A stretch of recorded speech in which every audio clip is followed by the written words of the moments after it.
Fala pessoal, tudo bem? Eu sou o professor Tiago Santos e nesse vídeo eu quero falar um pouco com você sobre a sonda gástrica. Quais são os tipos de sonda, por exemplo? Para que o paciente precisa realizar a passagem da sonda? Vamos falar sobre isso? Então vem comigo, roda a vinheta e vamos lá.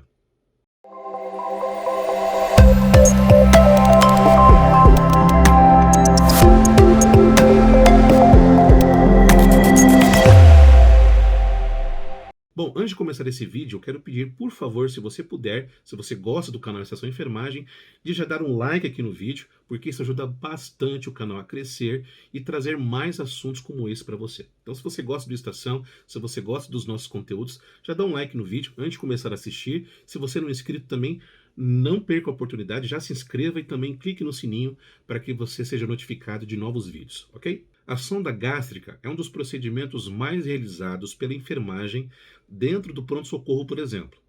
Agora, este procedimento ele foi descontinuado para técnicos auxiliares. No tempo do professor Tiago Santos, há muito tempo atrás, a gente realizava a passagem de sonda gástrica. Eu já realizei. Agora, neste momento que nós estamos vivendo, é somente o enfermeiro que realiza a passagem da sonda gástrica, ok? Bom, outra coisa a se falar é que existem dois tipos de sondagem gástrica. Existe a sondagem nasogástrica e existe a sondagem orogástrica. Para que serve a sondagem naso, Tiago? Qual é a diferença para oro? A sondagem nasogástrica é a mais utilizada. Paciente consciente, por exemplo, para tratar, por exemplo, algum sangramento na região esofágica, para investigar uma motilidade que não é normal dentro do estômago, para drenar líquidos que foram ingeridos acidentalmente, entre outras situações. Agora, quando o paciente, por exemplo, está inconsciente, o paciente está entubado, por exemplo, quando o paciente, por exemplo, fez alguma correção com bucomaxilo, aí estas situações o enfermeiro vai realizar na forma orogástrica, beleza?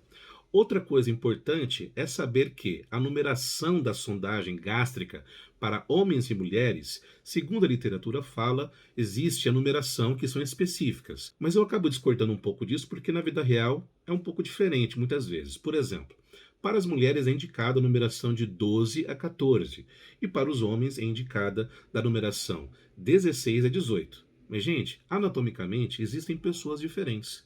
Eu posso ter, por exemplo, uma mulher de 1,90 m, posso ter ali um homem paciente, né, um homem de 1,60 m.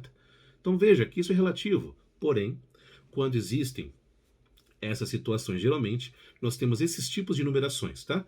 E claro, numerações de 6 a 8 para crianças e por aí vai. Agora, o importante também é a gente entender que a passagem da sonda nasogástrica, ela precisa antes de uma medição para realizar o procedimento. Então, eu preciso medir essa sonda, né? A sonda precisa estar lacrada, estéril, não se esqueça disso, a gente não pode reutilizar sondas que já foram utilizadas, ok? Então, a sonda estéril, eu vou fazer a seguinte medição. Eu vou aqui da asa do nariz, vou até aqui o lóbulo da orelha, até a região do apêndice tifoide, ou região do processo tifoide. É lá que a sonda vai ficar localizada. Outra coisa importante que a gente também precisa saber, antes de eu falar dos materiais, é que existem a sonda gástrica aberta e a sonda gástrica fechada. Quando a gente usa a sonda aberta, por exemplo, é quando a gente ingere alguma medicação ali através da sonda, quando a gente precisa drenar alguma substância, então a gente usa essa sonda aberta. E também existe a sondagem gástrica fechada, né? Então a fechada, basicamente, era quando o paciente precisava se alimentar, quando a gente introduzia alguma substância, alguma dieta elementar para este paciente. Só que, gente, hoje isso está descontinuando. A gente não alimenta mais praticamente o paciente por uma sondagem gástrica, tá? Essa sonda ela fica por pouco tempo e, claro, que o paciente ele vai se hidratar, por exemplo, em uma situação intravenosa, por exemplo. Agora, isso aí que está sendo descontinuado, muitos locais você pode perceber que de repente não tem ainda essa atualização ou de repente não utilizem esse protocolo, ainda medicam, ainda alimentam o paciente através da sonda. Mas isso é uma coisa que já está ficando descontinuada, ok? Bom, quais são os materiais utilizados para a passagem de sonda gástrica? Então, eu tenho a sonda específica, né, para aquela numeração que eu já identifiquei do meu paciente. Claro, fechada, lacrada, não se esqueça disso. Eu preciso também da fita adesiva. Se você tiver num serviço que tem aquela descartável que se vende, ótimo, tá? Agora, se você não tiver, e a enfermagem improvisa muito, é a questão da fixação que você pode fazer com fita adesiva, né?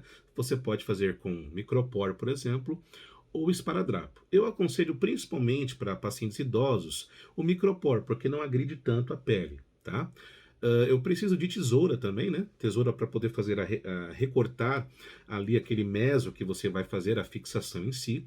E também uma pontinha dessa fita para demarcar ali a sonda. Então você vai fazer a medição, né? Da asa do nariz, do lóbulo da orelha, até o processo tifoide. Então aqui onde você mediu até o processo tifoide, você vai colocar a fita adesiva para demarcar, ok?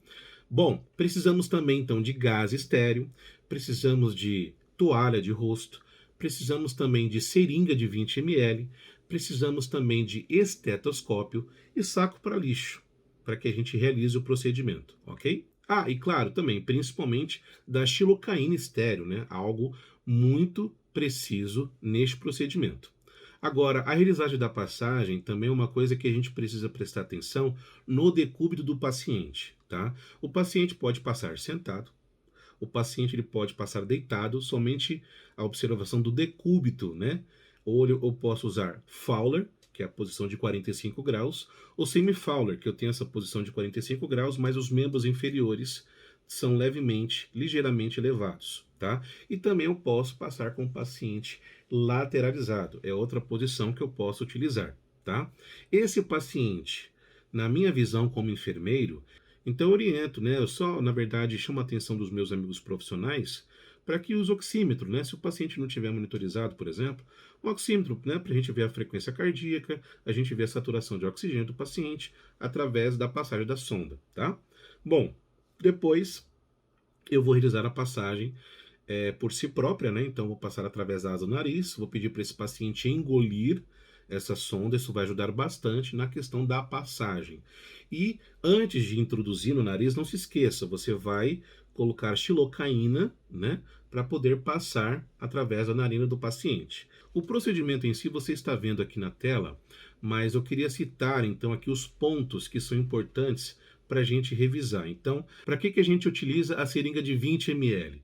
Então, a seringa de 20 ml serve para os dois testes que você vai realizar. Você pode tanto colocar o estetoscópio, vem na região aqui epigástrica do paciente, com uma seringa com 20 ml de ar, você pode injetar na sonda e você vai auscultar, né, aqueles ruídos hidroaéreos que são que tem um som mais ou menos assim. Então esse som significa que está na região do estômago. Outro teste que você pode fazer é aspirar conteúdo gástrico, tá? Então se vier o conteúdo gástrico, significa que a sonda está alocada corretamente.